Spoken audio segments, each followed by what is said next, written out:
শুভ সন্ধ্যা বন্ধুরা, আশা করি সবাই ভালো আছেন। চলে এলাম রাত্রিকালীন আবহাওয়ার আপডেট নিয়ে এবং আপনাদের জানাবো কেমন থাকবে 22শে নভেম্বর শুক্রবার দিনটা আমাদের বেঙ্গল জোনের। এছাড়া নতুন ঘূর্ণিঝড় যে আসতে চলেছে বা ঘূর্ণিঝড় আসবে কি না তার কতটা আশঙ্কা রয়েছে, এই সমস্ত বিষয় নিয়ে আলোচনা করব। একটা জিনিস লক্ষ্য করুন, বঙ্গোপসাগর ও ভারত মহাসাগরের কাছে বিপুল মেঘের সমাগম কিন্তু শুরু হয়েছে। এই কারণেই কয়েকটা দিন আগে থেকেই বলছিলাম ঘূর্ণিঝড় এই সপ্তাহের শেষে না হলেও আগামী সপ্তাহে বঙ্গোপসাগরে তৈরি হতে পারে, সেরকমটাই কিন্তু লক্ষ্য করা যাচ্ছে। এবং আমরা দুটো মডেল থেকেই দেখব। এই মুহূর্তের উপগ্রহ চিত্র বলছে সম্পূর্ণ ভারত পরিষ্কার এবং পরিষ্কার হচ্ছে ভারতের পূর্বের যে রাজ্যগুলো, বিশেষ করে আমাদের পশ্চিমবঙ্গ, ত্রিপুরা, আসাম, কারণ এখানকারই আপডেট দিয়ে থাকি। এছাড়া পূর্বে অবস্থিত অন্য একটি দেশ বাংলাদেশ, তাদেরও অবস্থা কিন্তু এই মুহূর্তে একেবারে পরিষ্কার, আলাদা করে কোথাও কোনো রকম মেঘ লক্ষ্য করা যাচ্ছে না। এই পরিস্থিতিতে দাঁড়িয়ে আমরা লক্ষ্য করব যে আগামী দিনগুলো কেমন থাকতে চলেছে। প্রথমে চলে যাব বায়ু মোডে এবং ইসিএমডব্লিউএফ কি বলছে। ইসিএমডব্লিউএফ বলছে যে আন্দামান সাগরের একটুখানি দক্ষিণে ঘূর্ণাবর্ত রয়েছে এবং ঘূর্ণাবর্ত তৈরি হওয়া শুরু হয়ে গেছে। তবে এই ঘূর্ণাবর্ত থেকে ঘূর্ণিঝড় তৈরি হবে কি না সেটা কিন্তু আমাদের অপেক্ষা করতে হবে। আন্দামান সাগরের দক্ষিণে এই যে ঘূর্ণাবর্ত, এই ঘূর্ণাবর্ত আগামী রবিবার নাগাদ যদি দেখি তাহলে একটি নিম্নচাপে রূপান্তরিত হতে পারে বলছে ইসিএমডব্লিউএফ, ইউরোপিয়ান মডেল, বিশ্বস্ত মডেল। জিএফএসেও দেখব কি বলছে। মঙ্গলবার নাগাদ এই মডেল বলছে যে সেটি শ্রীলঙ্কার উত্তরে অবস্থান করবে। বুধবার নাগাদ সেটি সরাসরি একটু উত্তর ও পশ্চিম দিকে অগ্রসর হবে আমাদের দক্ষিণ ভারতে। এছাড়া বৃহস্পতি, শুক্র সেটি কিন্তু ল্যান্ডফল হয়ে যাবে এবং সেই সময় লক্ষ্য করতে পারছি আরব সাগরেও একটি ঘূর্ণাবর্ত লক্ষ্য করা যাবে। তার থেকে কি তৈরি হতে পারে সে তো অনেক সময়ের ব্যাপার, অনেক দেরি আছে। আর পরপর ঘূর্ণাবর্ত বঙ্গোপসাগরে তৈরি হবে, ইসিএমডব্লিউএফ এটাই বলছে। এবং ইসিএমডব্লিউএফ আমাদের বেঙ্গলের দিকে যে একটা নিম্নচাপ আসতে পারে সেই ব্যাপারে কিছু ধারণা দিচ্ছে, সেটা আমরা দেখব। ইসিএমডব্লিউএফ বলছে যে একটি নিম্নচাপের অংশ হিসাবে মেঘ আসবে ওড়িশা পর্যন্ত, আমাদের বেঙ্গলের উপরে খুব একটা এফেক্ট এর দ্বারা হবে না। কিন্তু সেই একই পরিস্থিতিতে দাঁড়িয়ে জিএফএস আমেরিকান মডেল কি বলছে সেটাও আমরা দেখে নেব। জিএফএস মডেল বলছে যে ঘূর্ণাবর্ত একই জায়গায় একেবারে আন্দামানের দক্ষিণে বা দক্ষিণ আন্দামান সাগরে ঘূর্ণাবর্ত আজকের এই মুহূর্তে লক্ষ্য করা যাচ্ছে। শনিবার পেরিয়ে রবিবার নাগাদ যদি যাই আমরা তাহলে দেখতে পাচ্ছি ভারী নিম্নচাপ তৈরি হচ্ছে এবং সোমবার নাগাদ সেটি ঘূর্ণিঝড়ে রূপান্তরিত হয়ে যাচ্ছে। আর ঘূর্ণিঝড়ে রূপান্তরিত হলেই তার নাম হবে ফেঙ্গাল এবং শুরুতেই সে প্রায় 80 কিলোমিটারের মতো গতিবেগ অ্যাচিভ করে ফেলছে। তাই জিএফএস মডেল বা আমেরিকান মডেল অনুযায়ী ঘূর্ণিঝড় ফেঙ্গাল তৈরি হচ্ছে আগামী সপ্তাহে সোমবার নাগাদ, এরকম কিন্তু লক্ষ্য করতে পারছি। আজকে বৃহস্পতিবার এবং শুক্র, শনি, রবি, মাঝখানে 3টে দিন, এই 3টে দিন পরে এই বড় পরিবর্তন বঙ্গোপসাগরে আসতে পারে। জিএফএস মডেল অনুযায়ী আরও কিছুটা প্রবলেম আমাদের বেঙ্গলের দিকে আসতে পারে, সেই নিয়ে আলোচনা করব। তার আগে দেখে নিই জিএফএস মডেল বলছে মঙ্গলবার দিন এই ঘূর্ণাবর্ত থেকে তৈরি হওয়া ঘূর্ণিঝড় ফেঙ্গাল এগোতে থাকবে উত্তর পশ্চিমে এবং উত্তর পশ্চিমে এগোতে এগোতে বুধবার নাগাদ সেটি কিন্তু আছড়ে পড়তে পারে বা হিট করতে পারে, ল্যান্ডফল হতে পারে চেন্নাইয়ের কাছে। দেখুন সকালবেলায় ছিল পুদুচেরি, গতকাল ছিল নেলোর এবং বিজয়ওয়াড়ার মধ্যবর্তী স্থানে, আবার আজকে দেখছি চেন্নাই। প্রতিনিয়ত এই গতিপথ কিন্তু বদলাবে, তার কারণ এখনও ঘূর্ণিঝড়টা তৈরি হয়নি এবং তৈরি হওয়ার সম্ভাবনা যদি জিজ্ঞেস করেন তাহলে এই মুহূর্তে দাঁড়িয়ে যেহেতু দুটো মডেলের মধ্যে একটি মডেল বলছে যে ঘূর্ণিঝড় তৈরি হবে আর একটি মডেল বলছে ঘূর্ণিঝড় তৈরি হবে না ইসিএমডব্লিউএফ, তাই আমরা বলবো এর চান্স হচ্ছে 50-50।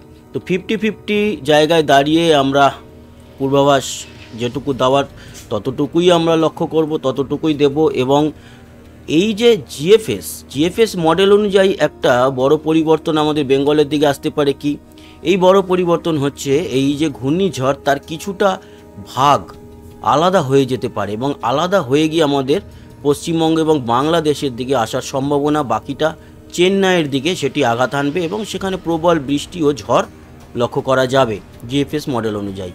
কিন্তু কিছুটা অংশ ভেঙে আমাদের ওড়িশা উপকূল সহ পশ্চিমবঙ্গ এবং বাংলাদেশের উপকূল, বিশেষ করে বাংলাদেশের এই যে সেন্ট মার্টিন, টেকনাফ এই অঞ্চলটা দেখতে পাচ্ছি সেইখানে আসার সম্ভাবনা এবং সেখানেও কিন্তু ঘূর্ণাবর্ত লক্ষ্য করতে পারছি।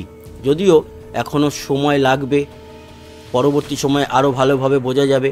আপাতত কিন্তু আইএমডি মানে ইন্ডিয়ান মেট্রোলজিক্যাল ডিপার্টমেন্ট একটি নিম্নচাপের আশঙ্কা করছে দক্ষিণবঙ্গে, মাফ করবেন দক্ষিণ ভারতে, কিন্তু ঘূর্ণিঝড় সম্পর্কিত এখন আলোচনা করেনি বা আভাস কিছু দেয়নি। তার কারণ আছে, তার কারণ একটি মডেল বলছে হতে পারে আর একটি মডেল বলছে হতে পারে না।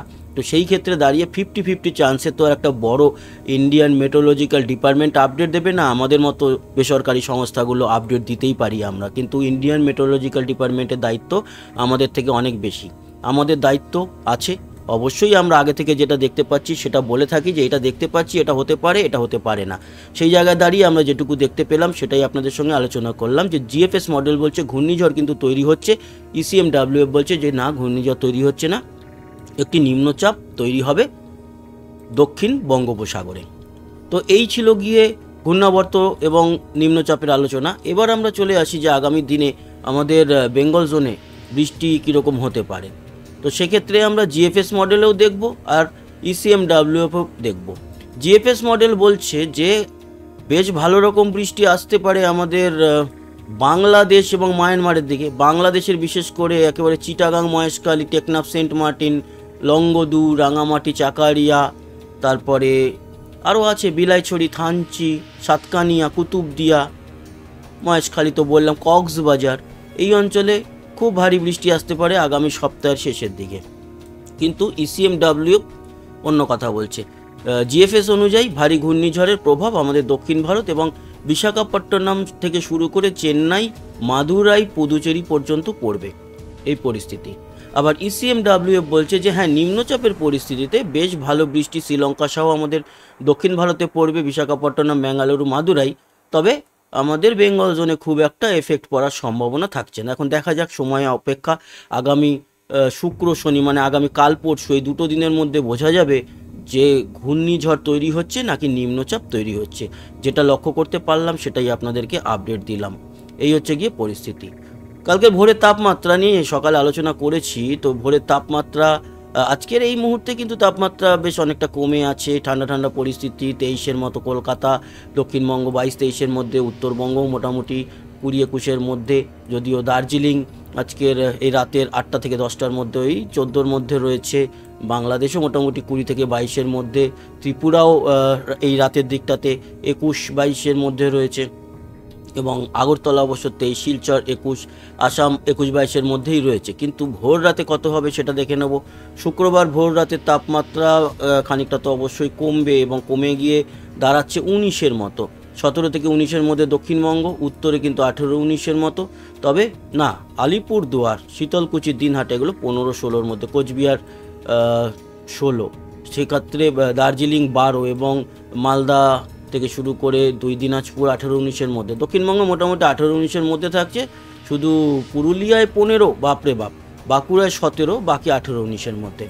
এছাড়া বাংলাদেশ 16 থেকে 18-র মধ্যে, ত্রিপুরাও মোটামুটি 18, 16 থেকে 18-র মধ্যে। আগরতলায় দেখুন, এই মুহূর্তে আগরতলায় দেখলাম অনেক বেশি, এই মুহূর্তে কত দেখলাম 23, আবার কাল ভোর রাতে এক ধাক্কায় চলে আসছে, সবচেয়ে কমে যাচ্ছে 16-য় চলে আসছে ত্রিপুরার মধ্যে। অন্যদিকে আমরা যদি দেখি আসাম, শিলচর 18, গোয়ালপাড়া, গুয়াহাটি 17-18-র মধ্যে থাকবে। আগামী দিনগুলো মোটামুটি এই থাকবে। কালকে সর্বোচ্চ তাপমাত্রা দুপুরের দিকে 28-29-এর মতো এবং 27 থেকে 29-এর মধ্যে থাকবে। শনিবার ভোর রাতেও কিন্তু আবার 18-এ নেমে আসবে। তার মানে আগামী দিনগুলো মোটামুটি এরকমই তাপমাত্রা থাকছে। এক ধাক্কায় কিন্তু শিলচর সোমবার নেমে আসছে 14-তে। শিলচরের দিকটায় বেশ বড় একটা পরিবর্তন আসছে তাপমাত্রায়। বাকি অঞ্চলগুলোতে ঢাকায় 16 চলে আসছে তাপমাত্রা কমছে। তবে কলকাতা সহ দক্ষিণবঙ্গের তাপমাত্রা এখনও যে খুব নেমে আসবে তা নয়। তবে হ্যাঁ, পুরুলিয়ার দিকটাতে অবশ্যই নেমে বাঁকুড়া, পুরুলিয়া 14-15-এ চলে আসছে, সেটা কিন্তু চলতে থাকবে। এবং অনেক জায়গায় দেখলাম যে পুরুলিয়ায় বলছে 12, ঠিক 12 নয়, হয়তো যেখানে এই ম্যাপে দেখায় 14-15, তখন কিছু কিছু জায়গা আছে যে জায়গাগুলোতে একদম গাছপালা ভর্তি, যে জায়গায় মাঠঘাট, পুকুর, জলাশয়, সেই জায়গাগুলো কিন্তু ওভারঅল 12-13-তে চলে আসে, যেখানে 15 ওভারঅল দেখায়। এটাও একটা ব্যাপার আছে, কিন্তু আমরা তো সেইভাবে বলতে পারবো না। তো ওই ওভারঅল তাপমাত্রাটাই একটা আমরা ব্যালেন্স করি। তো পরে শনিবার গিয়ে আর একটু কমে যাচ্ছে, কলকাতায় 17 এবং আমরা পুরুলিয়াতে সেই সময় কিন্তু দেখব 13-এ নেমে আসবে। তার মানে আগামী সপ্তাহের শেষে পুরুলিয়ার দিক থেকে পশ্চিমে আর কি বেশ ভালো ঠান্ডাটা পড়ে যাবে। তো বন্ধুরা, এই ছিল আপডেট। আশা করি কাজে লেগেছে। সঙ্গে থাকবেন, সাবস্ক্রাইব করে লাইক শেয়ার করবেন, কমেন্ট বক্সে আপনার মতামত জানাবেন। আসি আবার দেখা হবে। সবাই ভালো থাকবেন, সুস্থ থাকবেন, টাটা।